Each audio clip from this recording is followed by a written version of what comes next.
వేసవి వినోదం డిజిటల్ వ్యసనం కాకూడదు.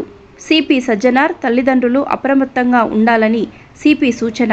ఈ సెలవుల్లో మీ పిల్లలకు గ్యాడ్జెట్ల కంటే మీ సమయాన్ని కానుకగా ఇవ్వండి.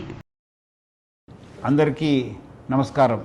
అందరు కూడా తెలుసు, సమ్మర్ హాలిడేస్ స్టార్ట్ అవుతుంది, పిల్లలకి స్కూల్ ఎగ్జామ్స్ కూడా అయిపోతున్నాం. ఈ మధ్యలో కూడా వచ్చిన కొన్ని కేసెస్ చూస్తుంటే చాలా బాధ అనిపిస్తుంది.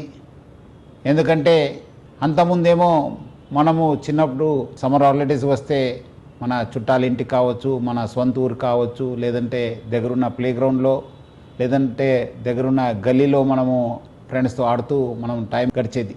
బట్ ఈ మధ్యలో పిల్లలందరూ కూడా స్మార్ట్ ఫోనే ఒక పెద్ద ఫ్రెండ్ అయిపోయినారు. బయట పోక చాలామంది దానికి అలవాటు అవుతున్నారు. అట్లానే ఇద్దరు పేరెంట్స్ కూడా బిజీ కావడము, పిల్లలతోని టైం గడపకపోవడము, దానివల్ల కూడా వాళ్ళు స్మార్ట్ ఫోన్కి అట్రాక్ట్ కావడం జరుగుతుంది.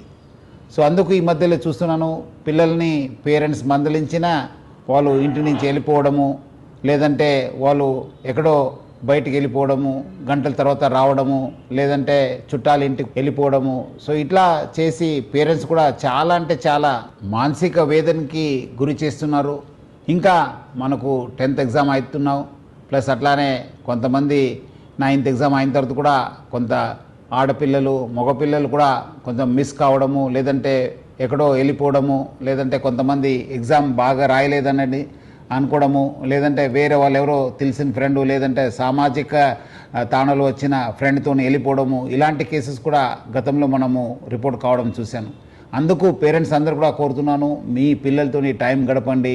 ఎగ్జామ్ టైంలో కూడా వాళ్ళతో ఉండండి. వాళ్ళు ఎవరితో మాట్లాడుతున్నారా, లేదంటే సోషల్ మీడియాలో ఎక్కడాదరు వాళ్ళు ఏమాదరు షేర్ చేసుకుంటున్నారా, ఏ టైం దాకా లేస్తున్నారు, ఏ టైం దాకా పడుకుంటున్నారు అనే పైన చాలా గమనించాలని చెప్పి కోరుతున్నాను. అట్లానే వాళ్ళతోని ఈ ఒక్క సమ్మర్ హాలిడేస్ కూడా ఎక్కువ టైం స్పెండ్ చేయండి. ఎందుకంటే వాళ్ళంతా మళ్ళీ మీరు ఎక్కడ పోకపోతే వాళ్ళు మీరు ఉద్యోగం వెళ్ళినప్పుడు వాళ్ళకి ఎవరు లేకుంటే సమయంలో వాళ్ళు మళ్ళీ స్మార్ట్ ఫోన్కు లేదంటే టీవీకి అలవాటయ్యే అవకాశం ఎక్కువ ఉంటుంది. కొంతమంది గవర్నమెంట్ స్కూల్ పిల్లలతో నేను టైం స్పెండ్ చేసినప్పుడు కూడా నేను అడుగుతున్నాను, వాళ్ళు చాలామంది ఈ రీల్స్కి లేదంటే వాళ్ళు ఏదో కామెడీ షోకి అలవాటు అవుతున్నారని చెప్పి తెలిసింది. సో అందుకు మా పిల్లలు కూడా ఏం చేస్తున్నారు, ఎవరితో మాట్లాడుతున్నారు, సోషల్ మీడియాలో ఎంత టైం స్పెండ్ చేస్తున్నారు అనేది పైన పేరెంట్స్ అందరూ కూడా ఇది గమనిస్తారు. వాళ్ళు కూడా పిల్లల్ని బాగా చూసుకుంటారు, అందరూ కూడా సురక్షితంగా ఉంటారని చెప్పి ఆశిస్తూ సెలవు తీసుకుంటాం. Thank you. జై హింద్.